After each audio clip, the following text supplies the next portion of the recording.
I am seeing signs that there are some factions trying to totally bifurcate the world, make it bipolar again with non-porous borders.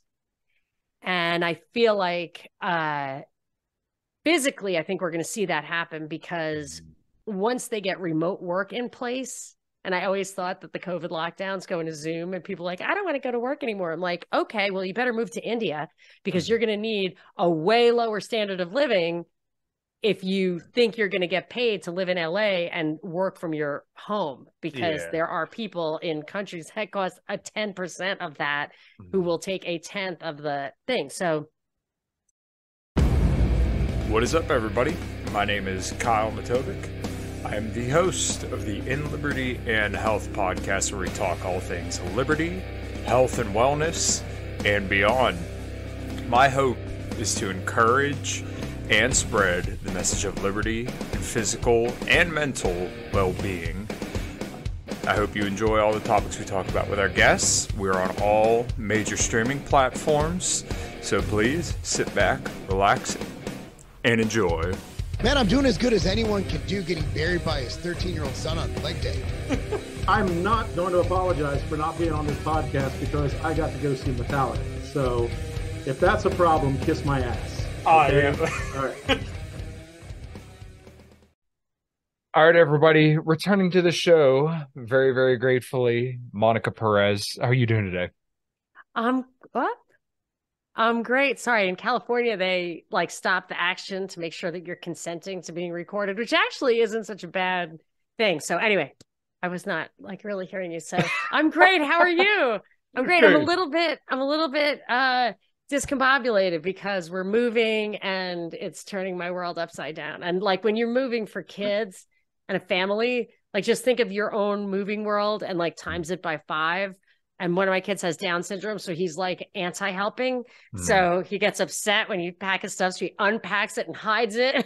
You're like, 2 dogs, we've got bunnies. I had to just give away the fish. And no, I did actually give them away. I did not flush them down the toilet, as my husband suggested was a possibility. I'd never do that.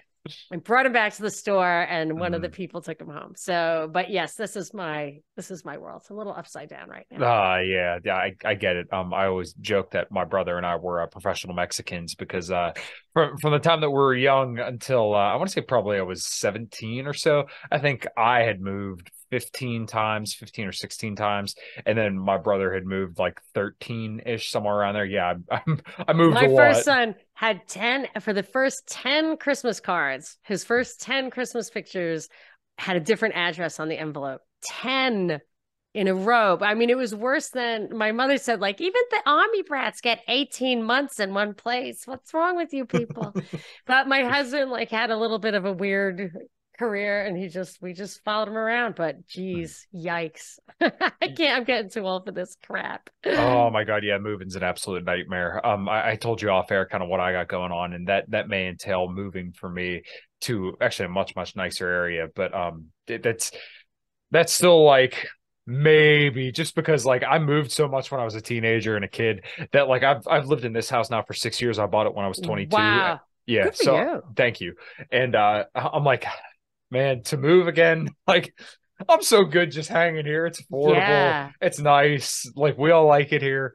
But I mean, if things turn out well, then we'll definitely move out there, because it'll be way nicer, and we'll just get a bigger house and probably a bigger yard, and so that way our dogs can run around a little bit more. And then when my wife and I plan to have kids, then they'll have a nice quiet lawn to go run around in. Yeah, well, dogs and kids don't mix, because the dogs will actually poop all over the lawn. So I would proceed with, I don't know how old your dogs are, but I would I have had the serial dog pair since the beginning, and just between waking kids up from naps and pooping all over the yard where they could play. I don't know, man. I don't know. That's a lot. It's taken on a lot. Well, we got 3 right now. Mini Pin, Doberman Australian Shepherd mix, who's actually laying right here. Oh, I can't see. I want to see that. He was. All right. If he comes back, show me. Yeah, he'll definitely come back. He's going to be 4 this year, and then my pit bull is 5. I think she'll be 5 in September.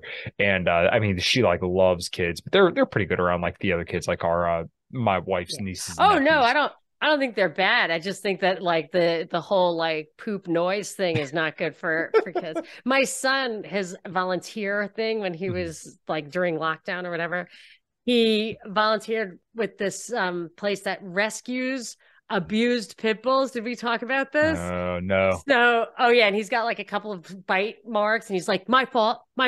You know, it's like, you know, when someone says he doesn't like faces, you don't put your face up to the pity. And I was like, okay.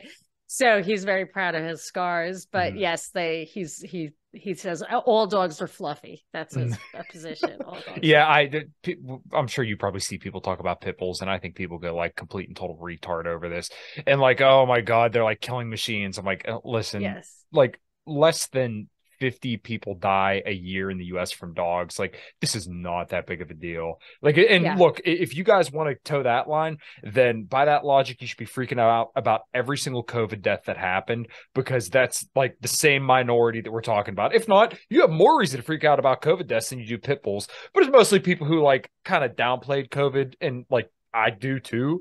But like, I don't freak out about pit bulls because I like, some people treated their dogs like shit. And yes, they are more aggressive and do account for more violence, but that doesn't mean that every single one's going to fucking maul a toddler. Like, what's wrong with you? I think it's up there with shark bites. Yeah. Actually, yeah. Well, hippos kill more people every single year. I think they kill like almost 500 people a year. Oh, they're brutal. Yeah, because people are stupid about that, right? They go on the they're safaris very and they territorial. Think it's fun. Yeah, and very territorial. They will run you over. Yeah, they will definitely fuck you up. Now that we covered poop, pit bulls, and hippos. We're just the animal kingdom. We've done that, and don't tell me you're a vegan. No, we'll have to talk about soy. God, no! I literally just finished eating a steak. Soy boy. No. Okay, good. No, I'm way too good looking to eat that much. I was going to say, you Jesus. do not look like a vegan to me, but okay. So, so now that we've covered like whatever the sentient beings. Or as a higher level sentient beings, what you got for me and you? So, you did a podcast on the Restrict Act and TikTok, and I've been sounding off about this because people have lost their total freaking minds about this. Yeah. And one thing that people fail to know is that actually all the data being stored from TikTok is actually stored on US servers through Oracle, right? Which... And was that a Trump era compromise? I think that Trump orchestrated that. No? Trump orchestrated it, but I believe Biden actually finalized it about a year ago, if I remember correctly. Because I can't remember the article, but I've posted on my Twitter a bunch of times. And like when people do get into private data that they're not supposed to through TikTok, those people get fired. Like they treat those people very, very like they don't want people doing this. And then the other thing about this is that the owner of ByteDance is actually Singaporean, and he lives in Singapore. I can't remember his name off the top of my head, but he still kind of steers the company.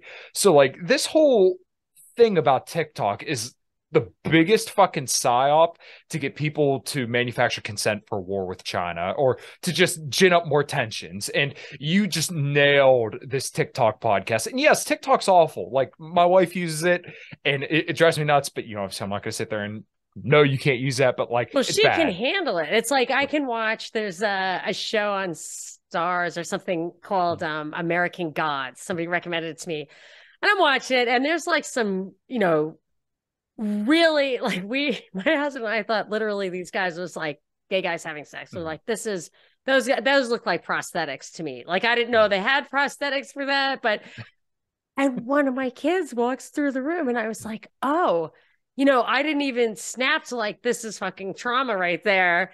It was a male and he did not notice it and he's 17, so it's not a big deal, but I realized like stuff that I would never let my kids watch or do in a developmental stage, it just goes right over my head. Even my 94-year-old mother, like stuff like that'll flash across the street. It's like, I don't care, what do I care? So it doesn't do any harm if it doesn't do any harm. So like, I don't think your wife using TikTok is a problem, but my daughter using TikTok was actually a problem.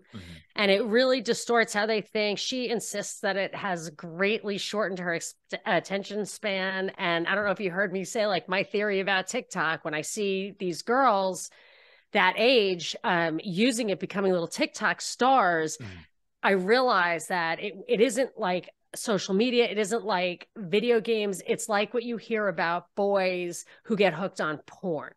And for me, they didn't have anything like that for girls until somebody realized that, or it just emerged that the porn element for girls is to be the object. Okay. Like that weird fantasy that, that is to be the sexual object. That's my observation. And they get hooked on that, in my opinion. So what's really interesting about this is like a lot of like the red pill manosphere guys, and like there's so much stupid shit in there, but like the good guys will kind of talk to you about female nature. And one thing they point out is that like they always joke on some of these shows that like they'll ask women, will you delete your Instagram? And it's a big deal, but what people fail to realize is that we do live in like a very global society and global economy today, right? So women can get attention from all across the world and get lots of views and lots of people complimenting them from all over the world. And that to women is the same way that men view sex, because like our sexual strategies are like women want the most resources for like the least amount of investment possible, and then men want unlimited sexual access.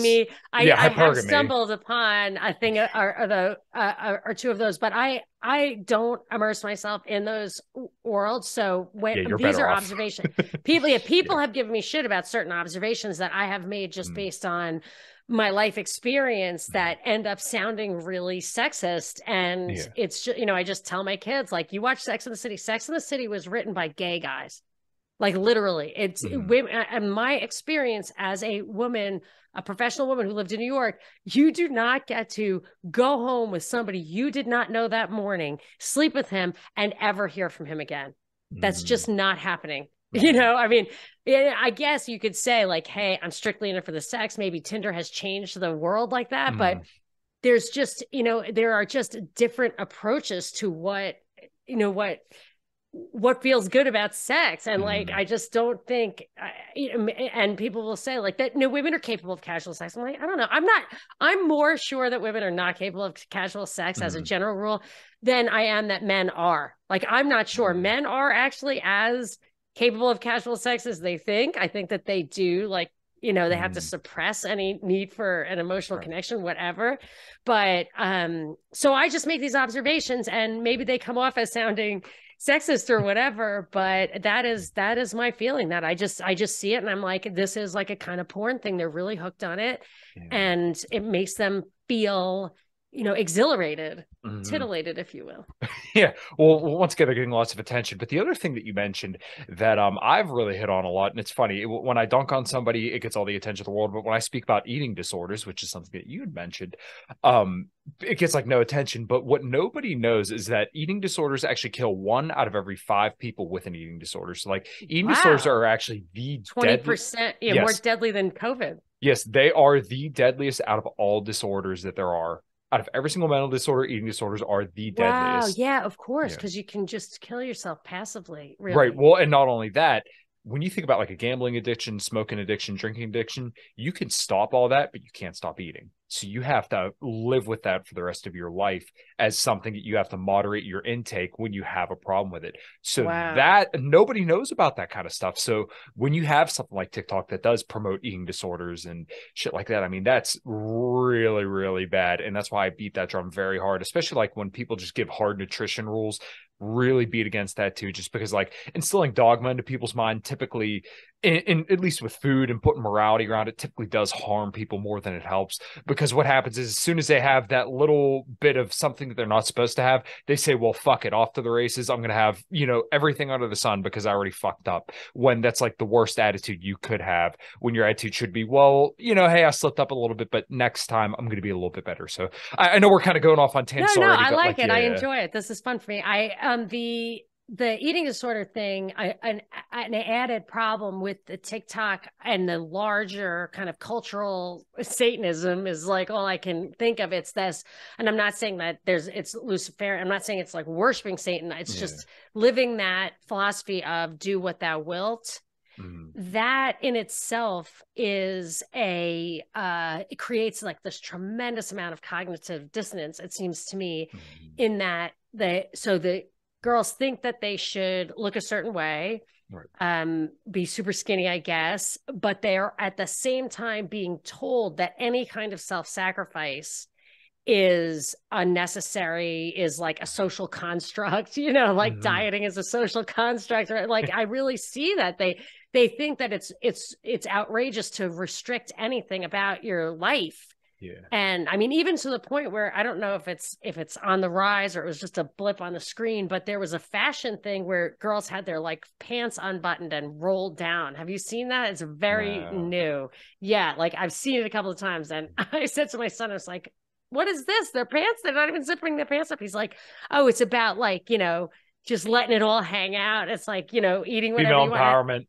Yes, I guess. I mean, this is, you know, I'm getting too old to even go back and try to figure this stuff out. I don't even care anymore. But I will say that I feel like this, there's a yo-yoing in the eating and stuff because they have in their minds that any kind of moderation is just, you know, deprivation is unnecessary. Self-discipline is unnecessary. Consume whatever you want. It's almost like all the 7 capital sins are adored and worshipped.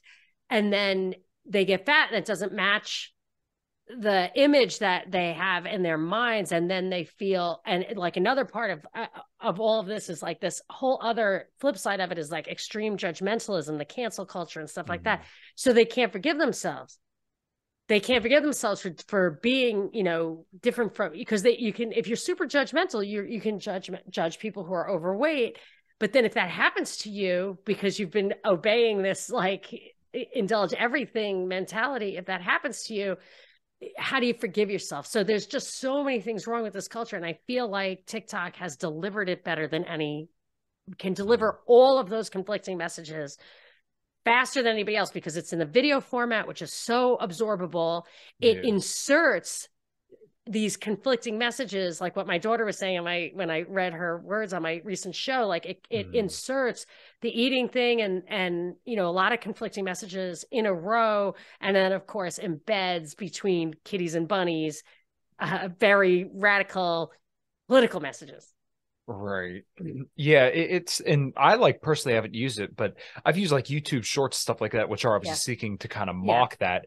And it's really symptomatic of our generation, our culture at large. And I think a lot of this probably does have to do with like the low interest rate environment. And I know we kind of talked about this last time too, but it just makes people's preference for consumption so much like sooner. Like I'm going to just, people want like the drive-through information, right? You want to drive through and just, you know, someone throw the information in your mouth. Nobody wants to sit down and read. Nobody wants to sit down and learn stuff. Or, you know, kind of like what I was saying earlier, when I dunk on somebody on Twitter, oh my God, everybody loves it. People like it. They retweet it. But then when I try to give you information, a thread, cite a study, explain something, then people just tune right out and people have no attention span for it. But though that's why TikTok works so well is because like, hey, here's your information. All right, good luck. Yeah.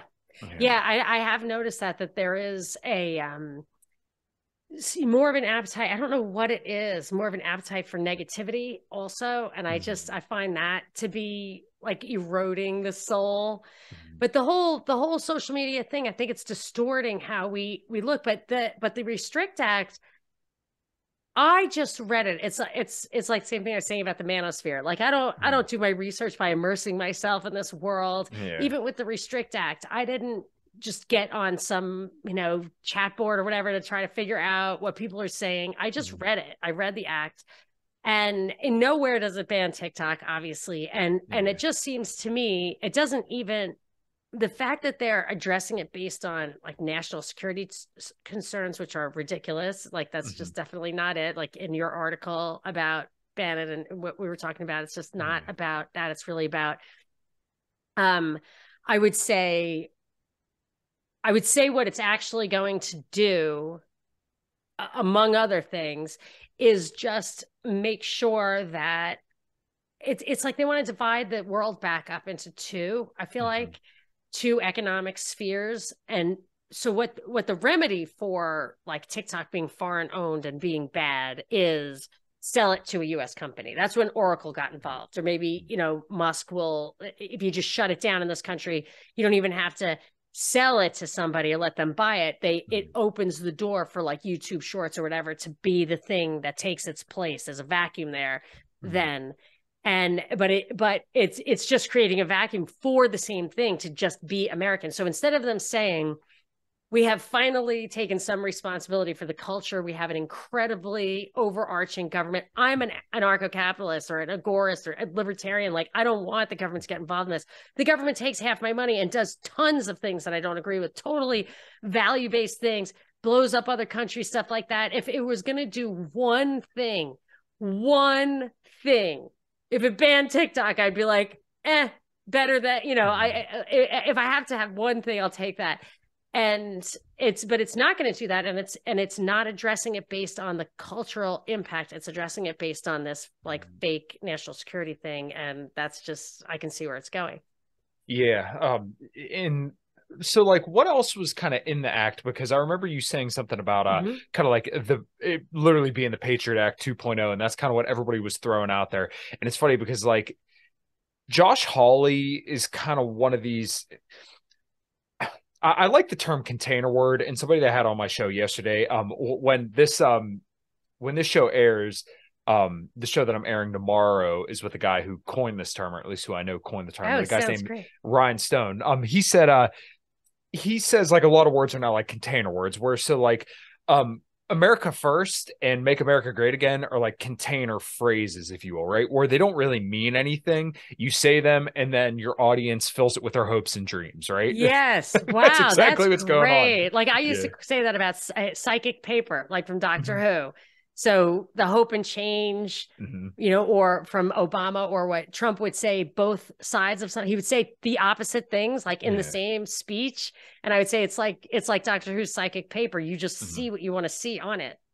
Yeah. You know, what's funny is I was listening to you earlier today, and I remember you mentioning that specific thing. But yeah, essentially you tell people what they want to hear and you take both sides of every single issue. And that way people can kind of fill that with their hopes and dreams, and then they'll fucking go to the death defending you. I mean, people, all the boomer cons that I've worked with have always stood up for Trump's bump stock ban and all the spending and all that stuff and Operation Warp Speed. But it's like, well, that's because this is your guy that you've put your hopes and dreams into and onto. So now you have to defend him at all costs because this is my guy, right? And I mean, like if Hillary Clinton was a Republican, they would probably did the same thing if she would have won. It's a cult of personality is a big part of it. And he was trained to do that. Like he was cast as the boss man on TV by the head of CNN, by the way. All right, guys. I'm absolutely thrilled with the show's new sponsor. I am now sponsored and have an affiliate through LMNT Electrolytes. I've used these electrolytes for years. Back when I used to do a lot of fasting, in fact, I used to drink sometimes I want to say up to 7 a day, 7 little packets. So the packets are full of all the electrolytes that you need to perform and hydrate yourself properly. You need sodium for pretty much every single function in your body, despite what a lot of people may tell you. Sodium doesn't actually cause a lot of the issues that people kind of would have you believe. So just real quick to give you a little bit of facts. You don't need sugar to hydrate. Electrolytes and water don't require glucose to pass through the gut. The average American consumes over 60 pounds of sugar a year. And when it comes to athletic performance, you can actually lose up to 7 grams per day in hot climate. So make sure you click on the affiliate link below to get all your hydration needs. And like I said, I'm super stoked to have these guys teamed up with the podcast, and just make sure you get your electrolytes through Element. All right, guys, thanks. Jeff Zucker created him. So that's weird. But yeah, this, so I might have to add that to my glossary. I have a little glossary on my website about, so I have to do container it, and I will give Ryan Stone the credit for that one. But yeah, so what were we?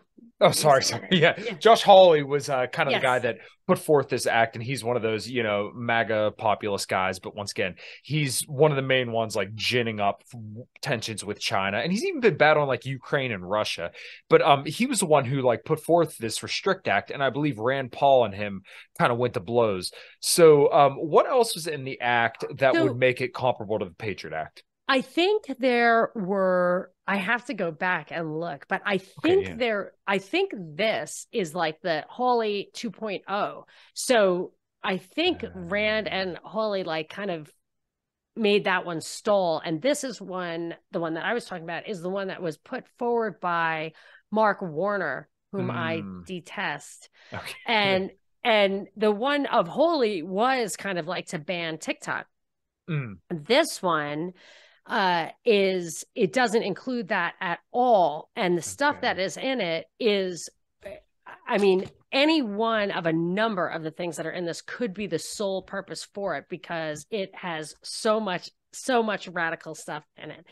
So one of the things is, so it starts out that within 180 days of passing this, the Secretary of Commerce, who is right now Gina Raimondo, which I think is significant. Yes, it gives the Secretary of Commerce enormous power going forward, but the person who is filling that role right now is dangerous. A lot of times they take somebody who's completely not dangerous and they give them all the power, and then they replace it with somebody who is dangerous.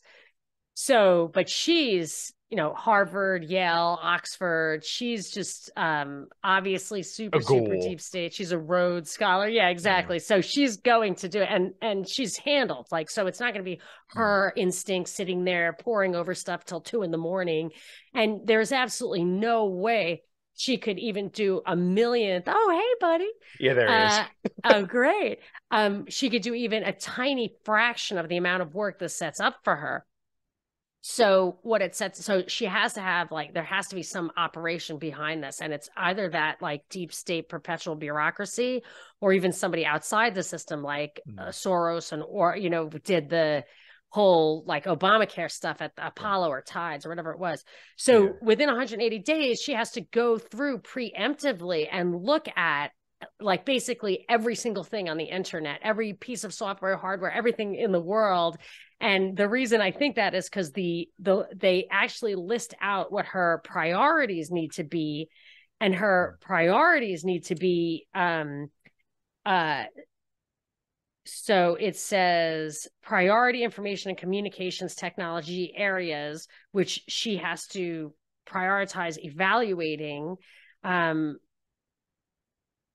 Wireless local area networks, satellite operations and controls, wireline access points, core networking systems, long, short, and backhaul networks, edge computer platforms, any software, hardware, or any other product or service integral to data hosting or computing service that uses sensitive personal data with respect to greater than 1 million persons.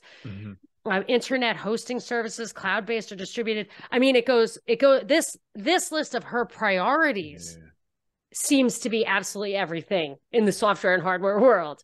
And that's just her priority. So obviously it's meant to encompass absolutely everything. And it's not like anybody who's suspected of doing anything wrong. It's all of it. She has to actually go in, is a priori the word, like go in and look at all this stuff. So that already is like an un-American approach. Okay, so so that's within the first 180 days. You know what this kind of reminds me of? And it's funny that it was, you know, kind of coined the Patriot Act 2.0, but it kind of reminds me of with 9/11, when you thought about all the metadata that NSA had, and they even admitted that they had enough metadata to stop 9/11, but their culpability is they had so much metadata that they couldn't have gone through all of it. It seems like that's almost the same kind of thing. Do you follow what I'm saying? Because like, there's no way you'd be able to comb through all of that. So if something were to happen, then you could just say, oh, well, let's go to war with China. Let's, you know, bomb the Taiwan semiconductor factory, which there have been people said they would do. Let's take some preemptive strike because we couldn't assess all this metadata, but something happened. That's a great point, because there's absolutely no way that they're going to admit that they can do this, or probably already have. I mean, it's possible that this is already done, what they're doing, because what they're doing. So what I feel like is it could be the only reason for this whole entire act is for them to be able to openly go through all that, access it all. You cannot stand in their way. If you stand in their way, you go to jail and get fined. And there's almost no recourse whatsoever. And it includes stuff like asset forfeiture. The recourse is simply that you can go and whether it's strictly, it refers to the drug enforcement laws on asset forfeiture. It actually cross-references other acts and stuff. So I don't know for sure they can take all that stuff away without you having a conviction, and you never get it back, the way so many people who've lost them to the drug DEA. But because there's almost no recourse. I'm sure I can't see any other way, because the recourse is that if you are wrongly charged or whatever, you go to the DC Court of Appeals. So no matter where it happened to you, the DC Court of Appeals, and you have to fight the case on a strictly constitutional grounds.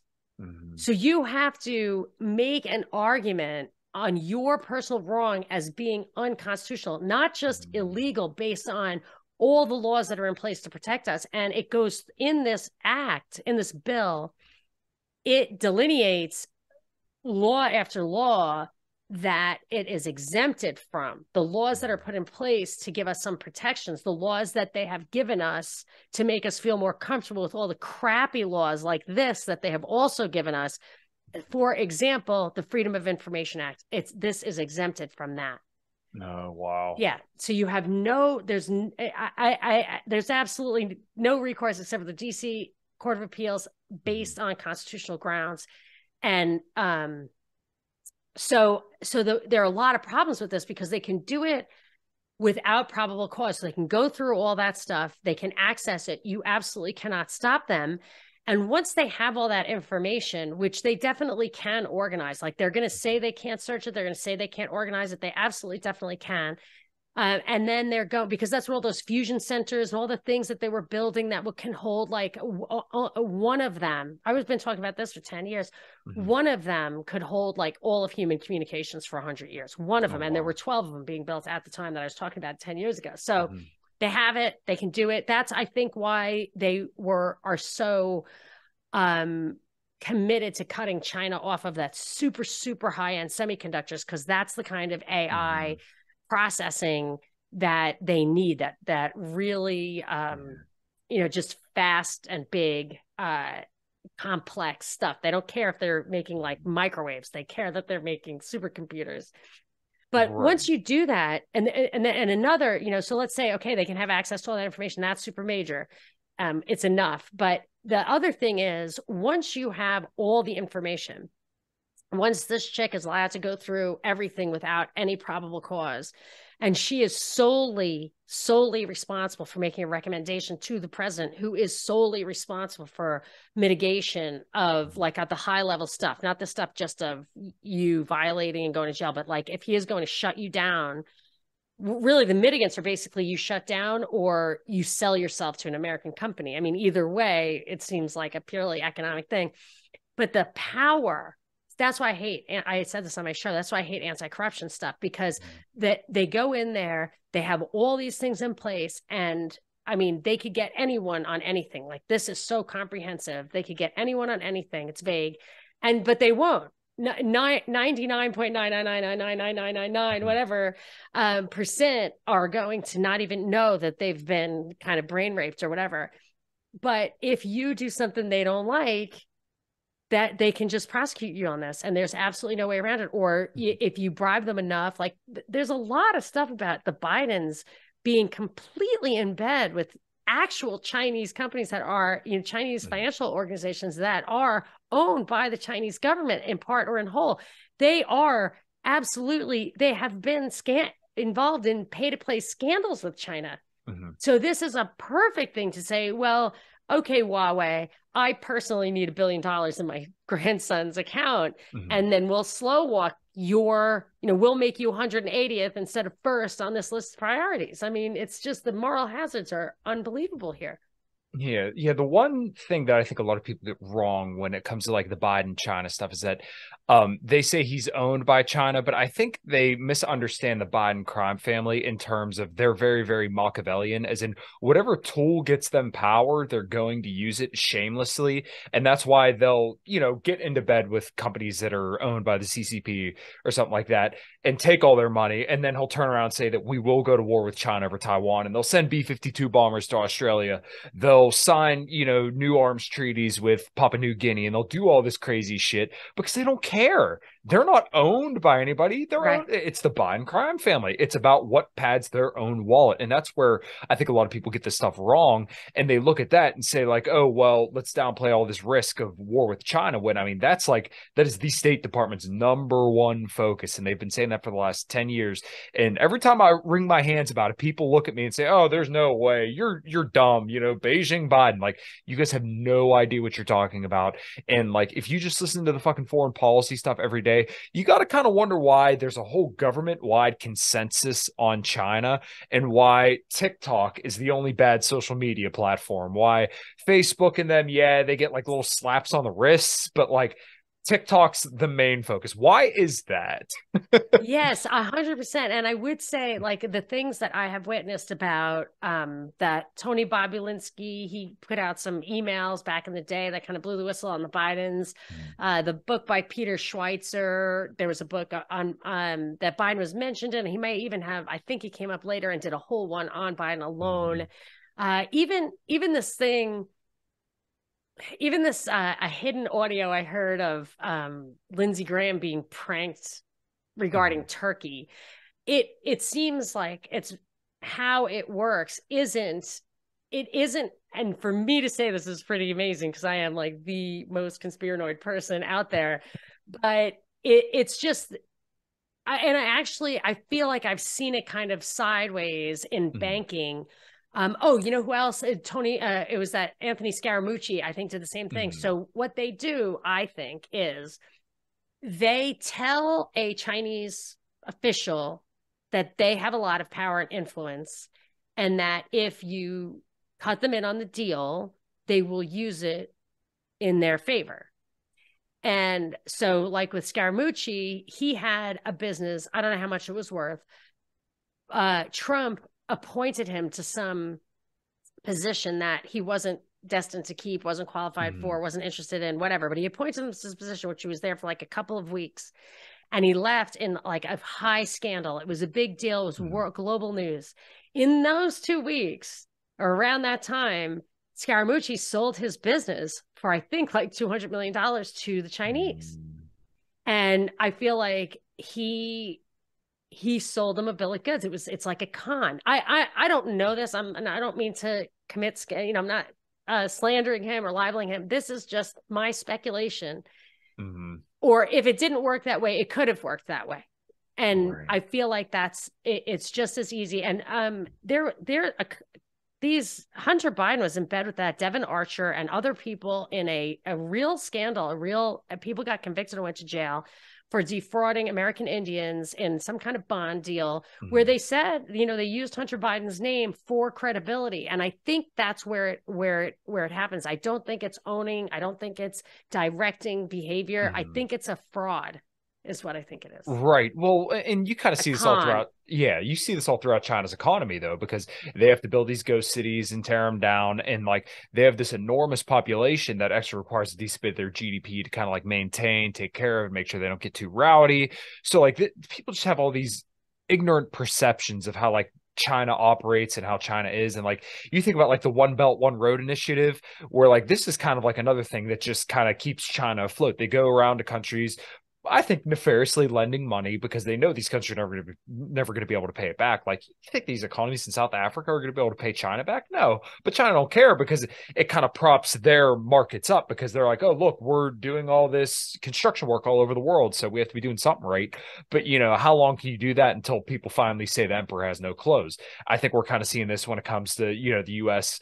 and the potential de-dollarization of the world. And this kind of goes to something that I know you've talked about a lot as well, like the multipolar world, which I think is probably going to happen because the U.S. has done everything they can to piss off both Russia and China, where for the last 8 years, we've heard that Trump is a Russian puppet. Now we've heard that, Beijing Biden is a China puppet.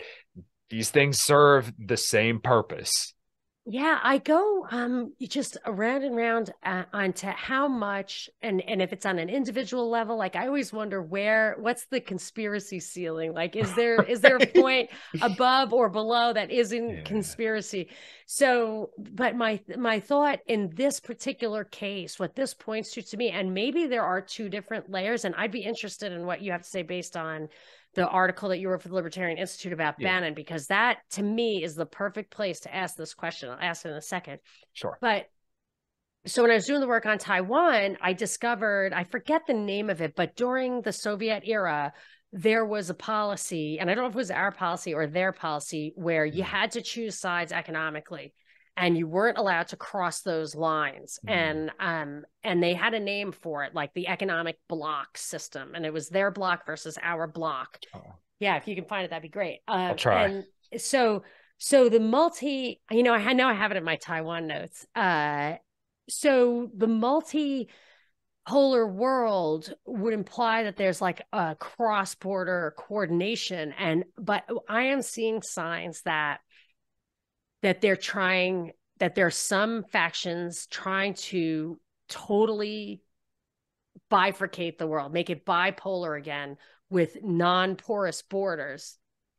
And I feel like physically, I think we're going to see that happen, because once they get remote work in place, and I always thought that the COVID lockdowns going to Zoom, and people are like, I don't want to go to work anymore. I'm like, okay, well, you better move to India, because you're going to need a way lower standard of living if you think you're going to get paid to live in LA and work from your home, because there are people in countries that cost a 10% of that who will take a 10th of the thing. So, but I think that there may be, so then they can just shut down like transportation, like they can just shut it down. So I feel like it's possible it's bipolar, but you know, so then I look, some seem to be multipolar, like Christine Lagarde, whenever says stuff, I've seen quotes from her, and that whole like international European globalist politics seem to, the UN and every seem to be multi. But when I look at something like this or the semiconductor stuff, it seems to be bipolar. And Bannon is another place where I feel like I'm confused, because is there a conservative, you know, so that's like the highest level of the conspiracy is there a place at which some people think it should be bipolar and some people think it should be multipolar? And then I look at Steve Bannon and I'm thinking, there's the CFR, and then there's that other organization. I can't even remember the name of it. It's like conservative CFR. Have you ever heard of it? Bannon is involved in it. And it's kind of like, are you talking about the Committee for Present-Danger China? That may be a part of it, but there is like a conservative equivalent of the CFR, they say, like the CPR or something. And it's, or like stuff I've read about Bannon, that in his circles, like their conspiracy is to have like some traditional Christian, you know what I mean? Like as if there is a real competing factions here between the conservatives and the liberals, you know? And I just, so, and then you have like Epoch Times and total, you have like the subversive, the subversive. I mean, my mother on her TV in Rockland County watches a news show, like it's like Newsmax or One American News, but it is that Epoch Times thing. It's 24/7 news. Their people are Chinese people speaking English, but they sound like they're from China. And she loves it. Like she loves the news. It's like RT. It's like, it's great. Like it's, you know, it has to be good or it's not going to get through. But just how do you view that? Like you know, Rand wants to start a war with China, right? The Rand Corporation, but Bannon's in bed with this guy. And then there's some Chinese billionaires who are in jail. And we're told that the Chinese government oppresses them, but yet at the same time, they may actually be criminals. Like tell me what you think. Yeah, there's a whole lot going on there. So like when it comes to Bannon, it's always been really, really interesting to me because he's kind of seen as like a cultural figurehead for the right? So like, because he's, you know, the pandemic war room before that. And he was part of like the team that got Trump elected. And I like Bannon when he's good, but I also realize that he's not a libertarian. And he explicitly says that he's very against Austrian economics and he speaks out against it frequently. Now, the interesting part for me was when I started hearing about his bankroller, if you will, Miles Guo. So I think it was Robbie Martin who actually kind of turned me on to this. And Miles Guo is a exiled CCP billionaire who had been I don't want to say he officially defrauded people, but it's kind of fishy when you get multi-million-dollar loans from other CCP dissidents at that, right? You get multi-million-dollar loans from a CCP dissident who you guys have like the same goals. You guys both disapprove of the communist, the Chinese Communist Party of China, or sorry, I completely butchered that. But, yes, I got it.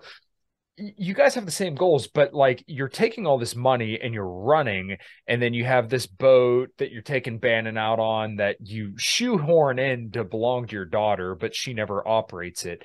And you're giving Bannon all this money. You're giving him like loans for strategic consulting fees, and you're building up this giant cryptocurrency that ends up being like an unregistered security where you had to pay the SEC, I think it was like $439 million. Just lots of shady shit going on, but you can't afford to pay back the CCP dissidents. It's just really, really weird that like all this stuff kind of came together. So in my mind, my reason for writing this article that we're kind of hovering around here is because it's hard for Bannon to be so hawkish on China and literally come out with the new federal state of China. And like, it's a neocon wet dream. And people could say Bannon's not a neocon, but like, what else is neoconservative if it isn't saying that you want to spread democracy and free markets to another country and then declaring a faux government, which is literally what they did? I don't like this because if they're going to do that, they need to. Taiwan is the Chinese government in exile, right? You know what I mean? That's what Taiwan was. Like my father was so upset with Jimmy Carter for abandoning China, which is funny because my father is like a real libertarian when it came to foreign policy. Like he didn't want any of the wars or anything, but he was like, we made a promise to them, and you can't just walk away. So I see now that's confusing to me. Like, I don't understand why they would do that. Well, I don't think they're necessarily concerned about Taiwan. I think they really view China as like the economic competitor who's going to overtake the world as the global hegemon. So I think they still view it as like, we should be, not a multipolar world where the US should be the global hegemon no matter what. Right. And China, we're going to declare this new faux government and hopefully overthrow the Communist China Party and install this government so that way they're more friendly to the West and they respect that we're the global hegemon. Whereas I think, like it's kind of like the Thucydides trap, right? Where I forget how exactly to describe, but it's basically, as one power grows, this is going to seek war with the other ones. I think they're seeking to kind of subside that. So that's why they want China to be weakened and the US to continue to be the global hegemon. Because I think Bannon does have like a very, very nationalistic view of the US. He was on the boat that was actually going over to recover the soldiers back in, I think it was Iran. Iran in like 1978. He was failed on that boat. Yes. Maybe there to sabotage. Who knows? And he was also at Reagan's inauguration. Okay. Yeah, I didn't know that. And I believe he was Alexander Haig's attaché in the. Okay, I got a little bit more digging to do. He's serious deep state dude.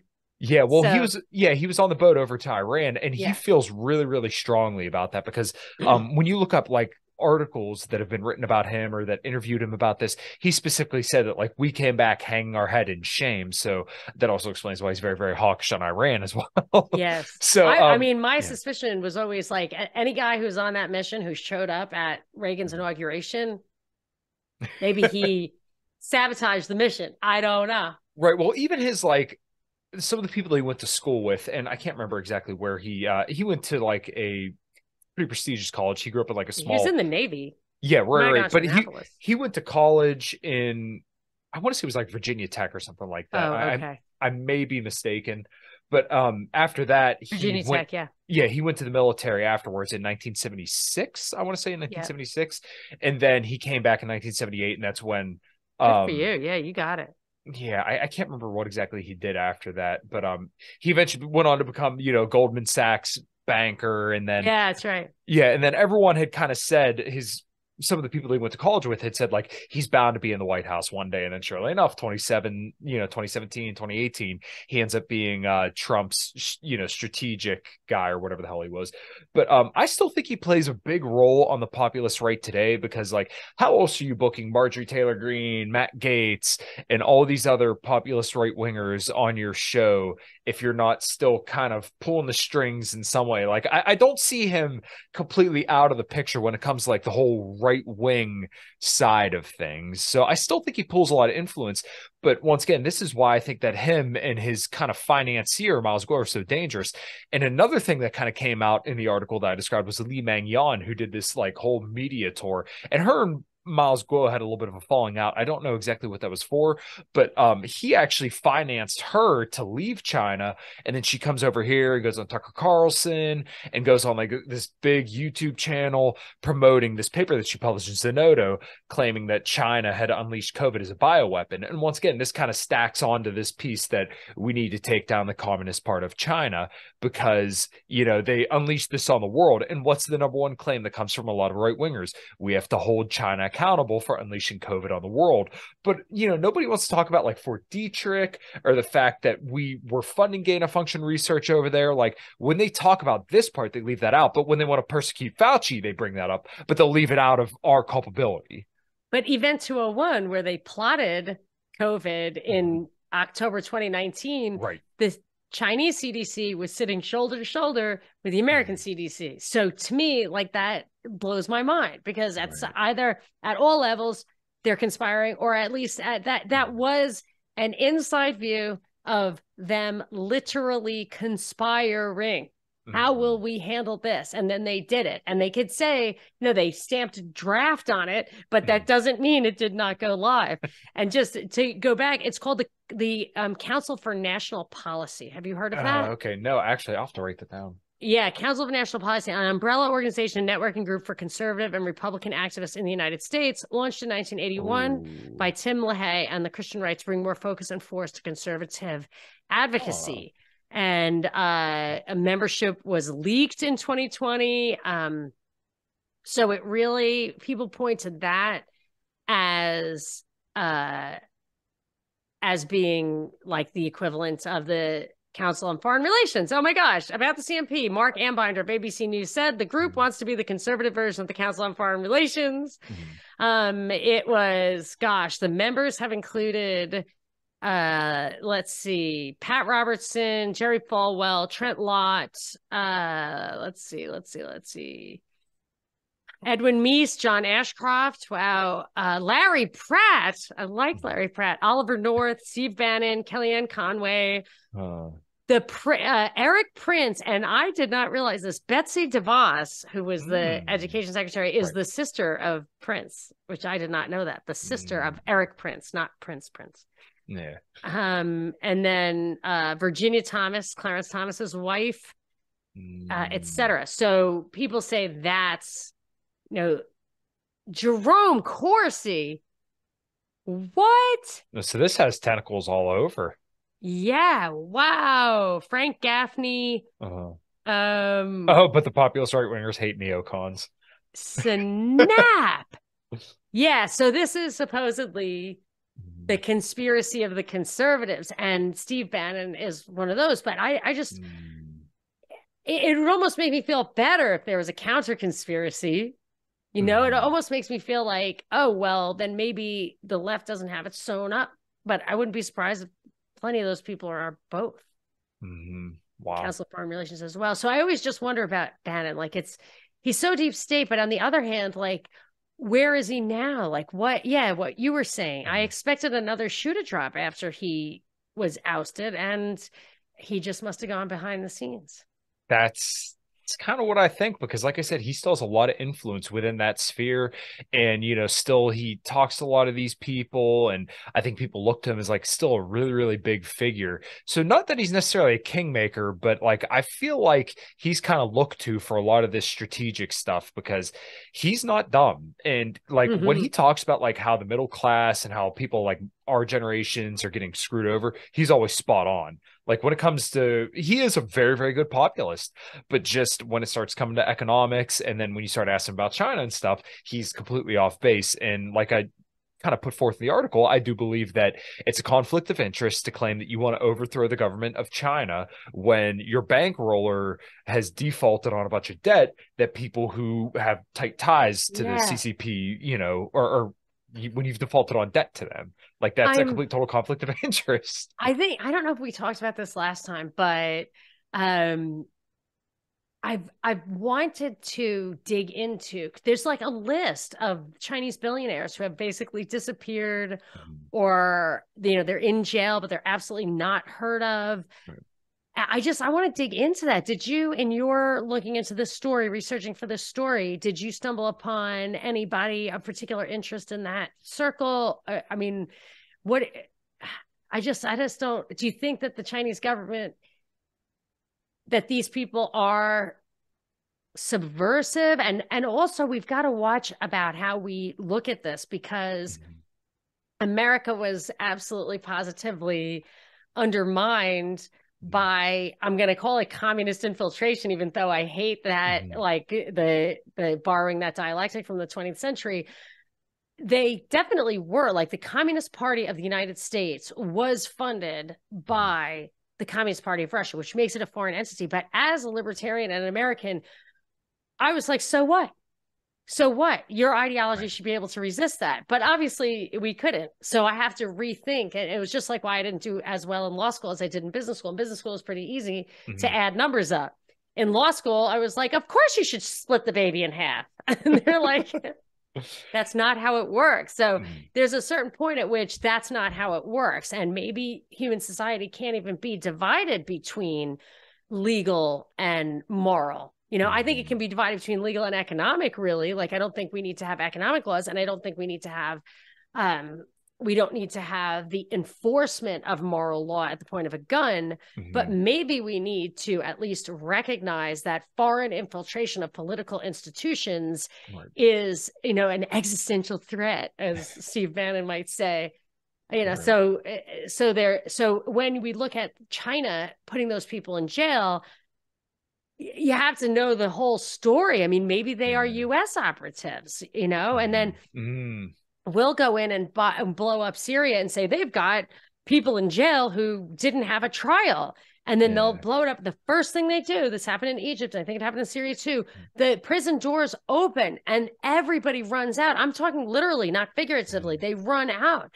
And then our government will say to us, well, we've got a bunch of terrorists, so we have to curtail your rights. So in the end, we would do it too, and we do it. Right. So I'm just curious about the true nature of disappearing Chinese billionaires. That sounds like a deep dive.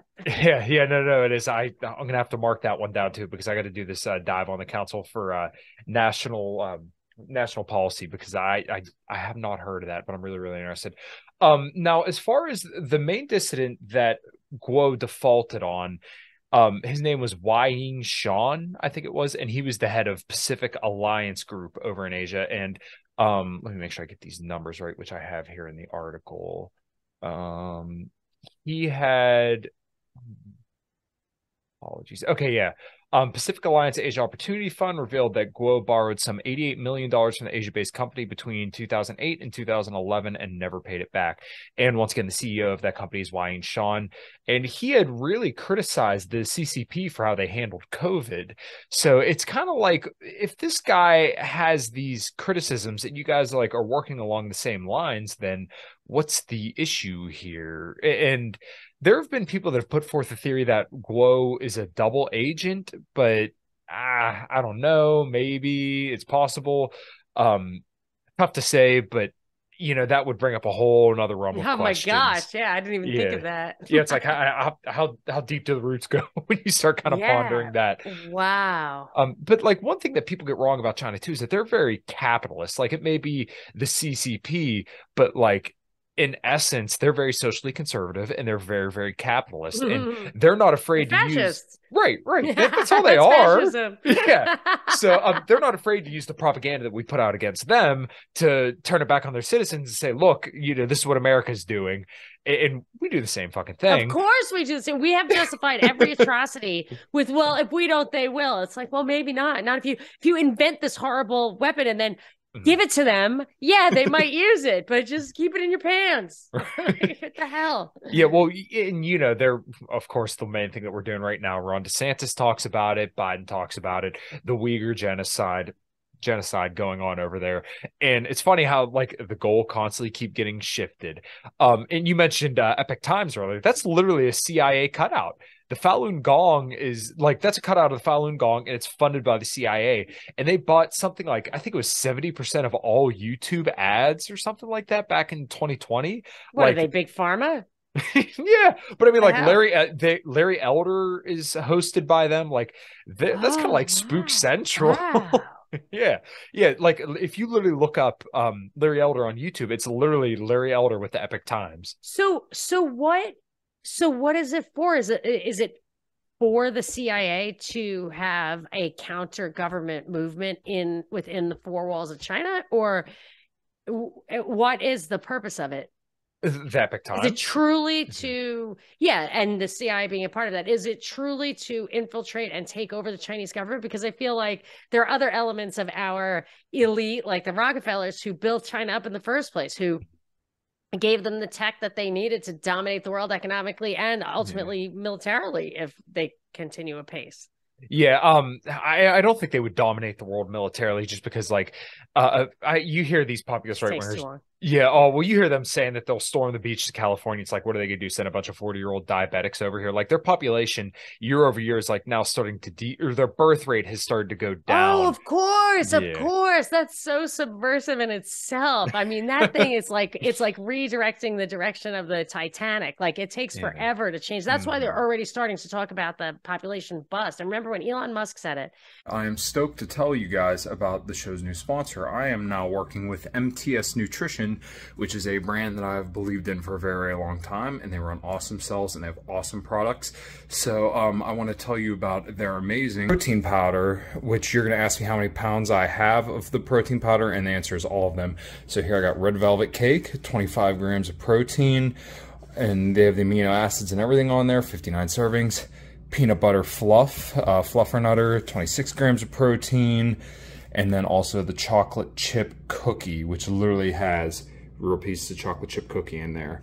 So 27 grams of protein, 180. As I've talked about on the show, getting your protein in is very, very important. So make sure you hit that link below and purchase your protein powder through MTS Nutrition.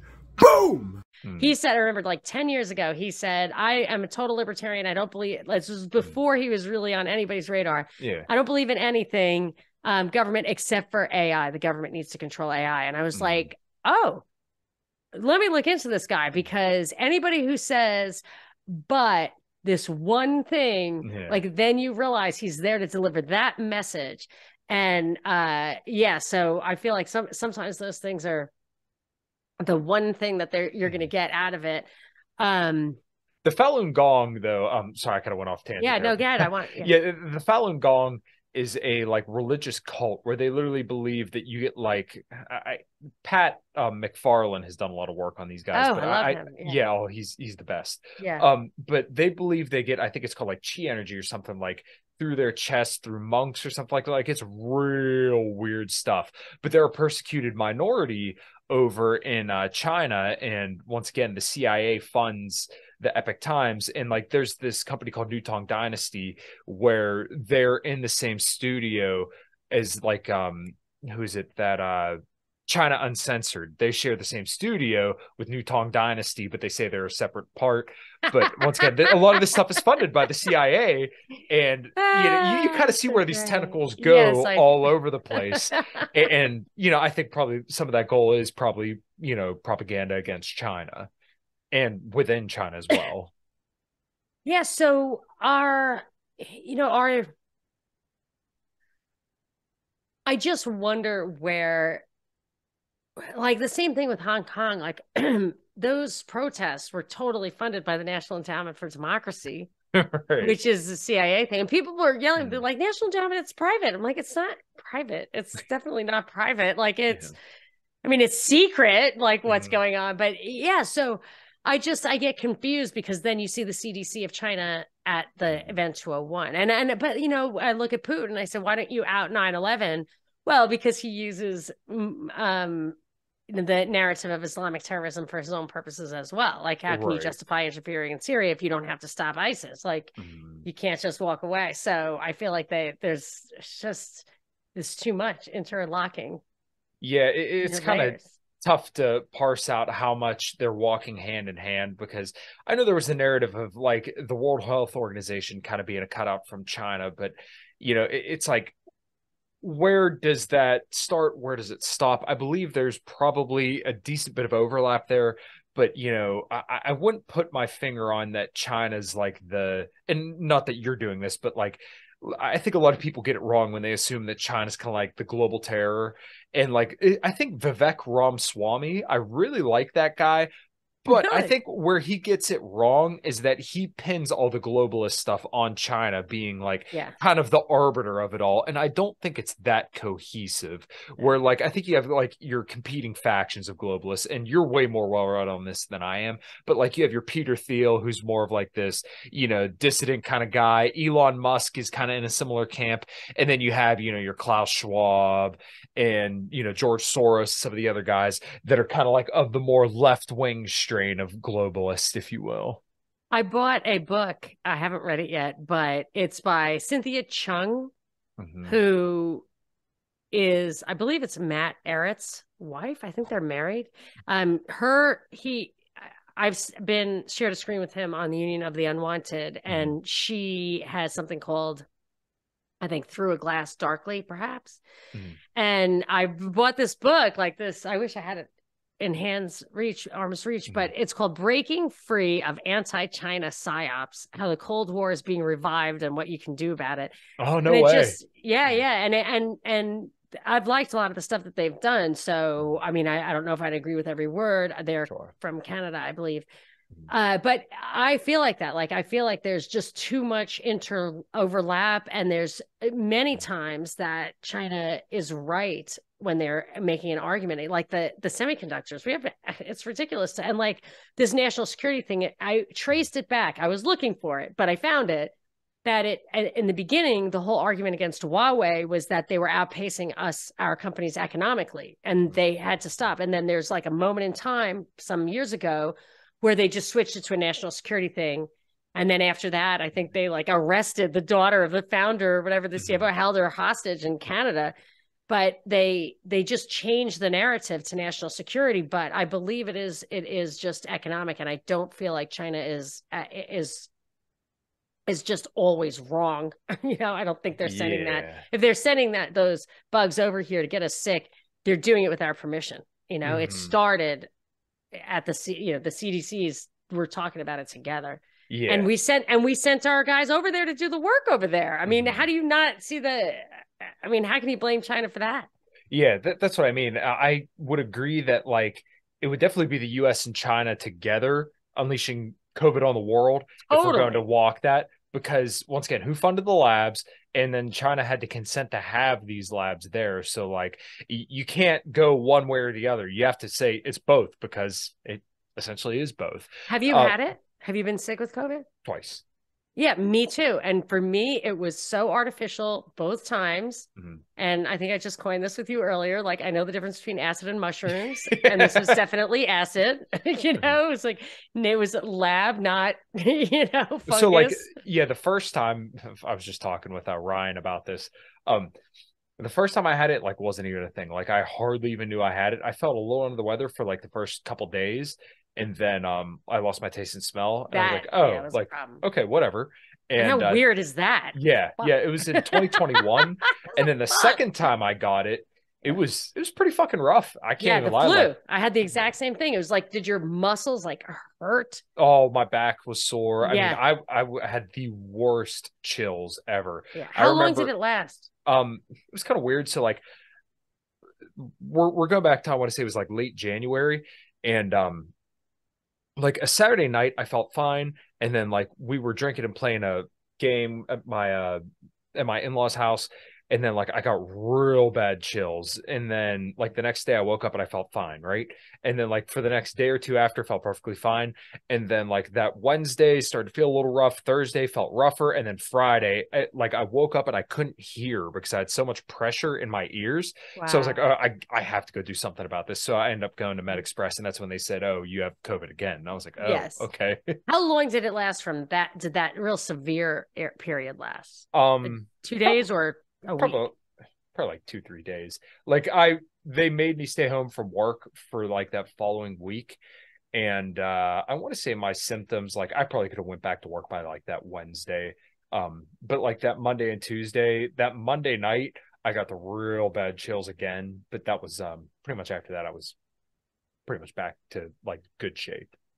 Yeah, because I had a similar experience, and I just took megadose lysine, which is a pretty powerful antiviral, and I immediately got better. And I just was wondering if you had said, well, it only lasted 24 hours, I would have been like, oh, well, it wasn't my lysine. But I think it was, because I immediately got just like whatever. But yes, I felt like it was nothing I'd ever had before. So I definitely think it's from a lab, but I think the whole lab leak theory on the face of it wasn't leaked, it was released. So I think that's a whitewash already. And the idea that it was China not in league with us, but why don't they come out and tell the truth? Because it would make them look bad. And I also think that there is something to be said for the great powers all wanting to have conflict, like they have to have it. So even the unipolar world thing that we had going, we couldn't control the Middle East. We could destroy it, but we couldn't really control it. But then you bring back like Russia, and then you have like Syria and Iran, a conforming, aligning. They won't align with us, but they will align with not us. And I feel like it's almost like the Matrix, like we tried to make you a perfect world, but you couldn't live in it. Yeah. So it's funny what you brought up Iran there. And like, this is probably one of the biggest gaslighting situations in our foreign policy, because like when it comes to the Iran deal, they literally like were all for us inspecting all their stuff, and they didn't care. They obeyed all the stuff, and then we brutally sanction them, and then like we throw it in their face and say, oh, not good enough every single time. And they're like begging us to return back to the deal, just lift the sanctions, and we just continue to throw it in their fucking face. I think a lot of that's because of that certain country over there, ding. But that's also one of the bigger countries over there, so how are we supposed to control them? I mean, or our defense of Israel is to justify massive invasions over there, saying that we have a foot in the door. Like it could, because I even think some of the people in Iran, like I think there's levels and levels of that stuff. Like I think Soleimani, who was a real Iranian patriot, we killed him, and Iran didn't even want to retaliate, because I think we killed him for them. I think they are a puppet government of ours to keep that kind of dialectic going. And then their people were demanding retaliation. So what happened? They accidentally blew up a plane, and then they had to like run away with their tail between their legs. And then that was the end of it. Like that was a fishy story. Like all of those stories were super fishy. And that's when my eyes opened, and I was like, oh, this might not even be like the one layer down that we expect. It might be like several layers down, where even that is just for us to go over there and have a military presence on top of oil. That's super deep. And you know what? It makes sense too, because it gives, like you said, it gives that dialectic, because we always have to be worried about Iran's going to build a nuke, right? They coined the term a Friedman unit, which was 6 months, because there was a certain politician back in the 90s that always used to say Iran's 6 months away from building a nuke. Michelle Bachmann used to say that too. Yeah. I'd like to go back and hear her say that, because it was like 10 years ago. But then, like, you think about Israel, we're not allowed to talk about their nuclear program. And everybody knows they have a nuclear program, but they're like the only country in the world that's not subjected to any treaties. Yes. We're the only one who ever dropped the bomb on anybody. Mm-hmm. So, I mean, we never, and Saudi Arabia, like all of the 9/11 bombers almost all of them were Saudi. Mm-hmm. Like, at least use Iraqis or whatever, like at least use why did your allies bomb you? Next question. Mm-hmm. It's like there's not even an answer to that question. It's so crazy to me. Mm-hmm. So the whole thing, like, it's hard to penetrate what the real answer is. But I think that this bipolar world it has too much value. And I don't know if you can have a multipolar world and a bipolar world at the same time. Like, you just tell the Europeans that it's a multipolar world, so they go along with it. Yeah. But you tell Syria and Iran like it's a bipolar world, so they go to Russia and China. Mm-hmm. But yeah, like I just the layers of how this works is hard for me to get my mind around. And I mean, don't know. I look at like the Bannon thing and I think like at what level does he play? And then you have like people like Giuliani who went over to Ukraine and just like, hey, I heard this is where all the money is, you know? And they're just like, I'm sorry, but if you really want to get plugged into the big money, you got to be a Democrat. Like, that's what you know what I mean? Like, I just feel like John Kerry was over there, Biden, and they had like this IMF money flowing through. They were partners with I think under the table partners with Kolomoisky, and like they were flowing billions. And then Giuliani gets caught with his hand in the cookie jar, and I'm just like, you're just not good at it. Like, you're just not world class. Like, you need to just stay in your lane. We know what's interesting about that too, and I don't know exactly when Giuliani went over there, but they had all those biodefense labs over in Ukraine, and Giuliani had that company that got paid a shitload of money back in the early 2000s over the anthrax cleanups too. Oh, I think about that. One. Yeah. So, when it came to 9/11, once again, he got a lot of money through anthrax cleanup. Well, they have to give them money. Yeah. Not everybody can write a book that sells tens of millions of copies every year, like Dreams of My Father or whatever. Like, you know, I figured that out. Like, how did these guys how did Obama all of a sudden start making $10 million? He's like never had a job in his life. Am I right? And this book just keeps, you know, just millions of people are constantly buying his book. Right. But with Michelle Obama, though, she does those tours and that does make real money. She fills the O2 and so like she fills like mega stadiums, boy. And they give her advances on the books like that. They definitely created a star with that one. That was a good way to get her paid. You think she's a created person then? Oh, I mean, you could see the timeline for her. And there was, and I remember this is such an important moment in my the scales on my eyes. I remember, I mean, had to have been, well, yeah, it was definitely like 16 years ago because they were running. Obama wasn't president yet. And a friend of mine, a neighbor, said she had seen or heard personally Michelle Obama making that whitey comment. Did you ever hear that? Like she said, you're too young, but when they were running, it came out as like a scandal. Like she said, she was in that Reverend Wright church, or whatever, because that's how they were getting political power in Chicago. They were, I think, pretending to be part of that church. You know, they were just political operatives, not even like CIA necessarily. I'm just saying like they were getting ahead and that was the way to do it. They had people who were helping them craft their path or whatever. And she said, you know, whitey always pushing us down or something like that. Yeah, saying whitey is really not the way to get your first black president. Like, that's not the way to do it. So I'm just saying. So a friend of mine said she heard it and I was looking for it. And every time I kind of found it, I got rickrolled. So I don't know if you know that either. I know that one. Yeah. Yeah. Okay. So I didn't believe her. And she said, I heard it myself. And I just could never put those things together. I was like, I believe you, but it can't be true. And then of course, now I realize that, yes. So I think she wasn't necessary. I think once they put you in the White House, like they did this to Hillary, you can see Hillary too. My mother points this out. She's like, when they're in the White House, the designers, the hairstylists and everything, they'll work free. Or they will get paid for by somebody. And you can see how gorgeous these people look, even like absolute troll mutts, whatever, when they're in the White House. And then like when Hillary was a senator, her hair was always a mess. She just looked terrible all the time.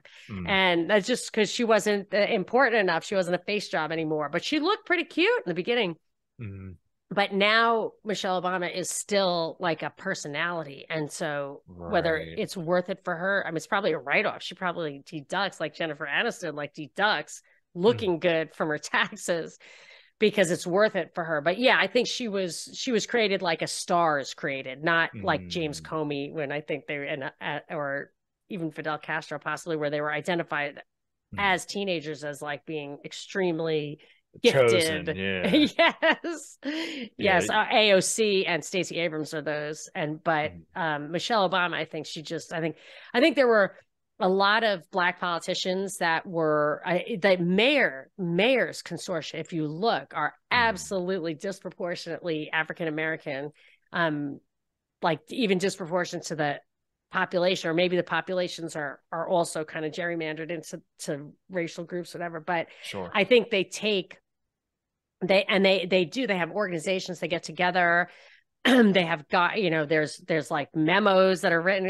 When I was looking into 15-minute cities, I discovered this. And there's like, they're global consortia of mayors. They're completely outside of any kind of checks and balance hierarchical system here. And I think in that group, that's kind of where that's where you're kind of groomed and cultivated, and then they can see who can rise above the cream there, you know, rise to the top there. And I think that's how it happens. And then they can do their hardcore grooming. But that's when I realized truly what it meant. Many are called, but few are chosen. That's when I really understood what that meant. I never understood it before. Yeah, no, that makes sense. I guess one last thing that I wanted to ask you about, because we were kind of talking about 9/11 stuff earlier, and also de-dollarization. One interesting thing that I was talking to Adam Fitzgerald and Sean Russell about 9/11 stuff. It seems like whenever like there's rocky roads with the Saudis, they start to like do a limited hangout with 9/11 documents, like the Canestraro files that just came out like a couple weeks ago.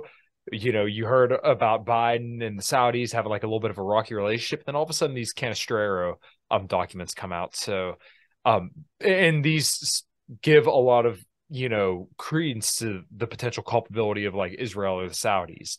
Do you see kind of what's going on there?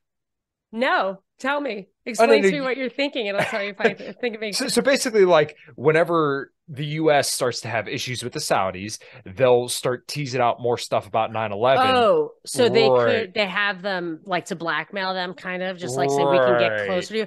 You know, I always wondered, like, if the Saudis were absolutely above it all. And I think they swapped out the heir. You know, that like there was a bit of a changing of the guard. I think there was supposed to be the one guy who was going to rule them, and then it was a different guy. I don't remember their names. But so there was definitely some manipulation there, and you can see like John McCain would go over, somebody would go over, and then something would happen. Right. So I feel like they are so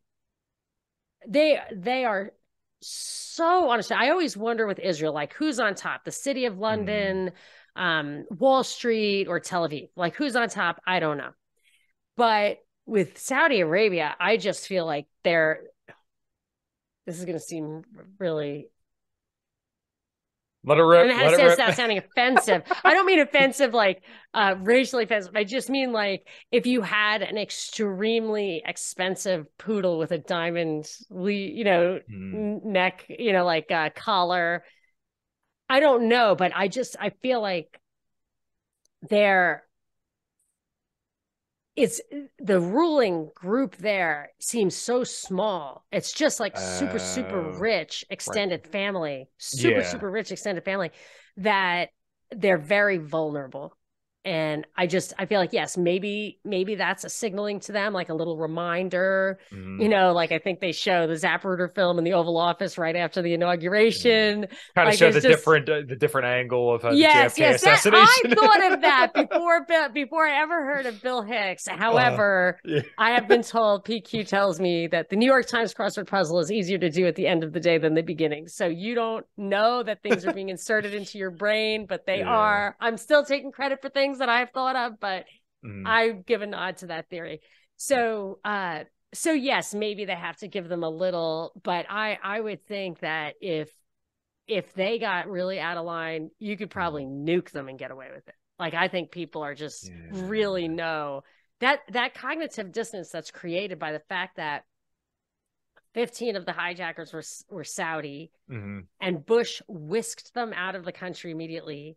Osama bin Laden was a CIA operative in Charlie Wilson's war. I mean, it's kind of like everyone knows that JFK was an inside job, but like nobody can, or whatever, not a lone wolf, and nobody can will address the fact that every president since then has to have covered it up. Yeah. It's an ongoing conspiracy. Right. Like that is of all the conspiracy theories that are the most unbelievable. It's the fact that everybody knows JFK was assassinated not by a lone gunman. And it's a continuing conspiracy. So, you just can't get around the implications of it. And if Saudi Arabia, you could just, yes, you're right. You could just say, oh, wow. Oh my gosh. Like I never even turned the page, but on page 28, It's oh so sad. So Saddam Hussein, sorry, Pepe. Like I was right. It wasn't Iraq, right? There were no Iraqis there. Sorry. You know who? It was Bush's fault. He was so stupid. It was unbelievable. And he called all the shots. Nobody could stop him. He just pressed all the buttons himself, you know? So yeah, I mean, it could be just a little reminder for them. But at the same time, when I was doing that 15-minute city thing, they are building like the craziest. They are such totalitarians over there. They're building like basically a Great Wall of Saudi Arabia that's going to be like a 500-story high internal city. I mean, they are an incubator, and the way Israel's like a tech incubator, and the Soviet Union was like a psych incubator. They are this you know, I don't know what you would call it, like the restricted, you know, the gated community incubator. The container world. You get your friend as a container word. It's a container world. Jesus. Yeah. I might have to add that to my glossary. I'll still give them credit. Yeah, I got you. All right. Well, we've been going for like an hour and a half. I know you said keep it to 60 minutes, but no, I really enjoyed talking to you. Yeah, cool. Monica, go ahead, give your plugs. What do you got cool going on? I will be airing this on, let me make sure I get this right, and the 30th. Great. Thank you. So my latest endeavors are deep dives with Monica Perez, which I do interviews. I do buddy dives like this. I do some deep dives where I get into these kind of topics like the Restrict Act or whatever. And so I have a lot of that. You can actually find them by category at monicasdeepdives.com. If you want to listen to the latest episodes, go to Deep Dives with Monica Perez. And if you want to see the videos and some of the premium content, do it commercial free, you can go to Rockfin.com/deep dives, because I love Rockfin.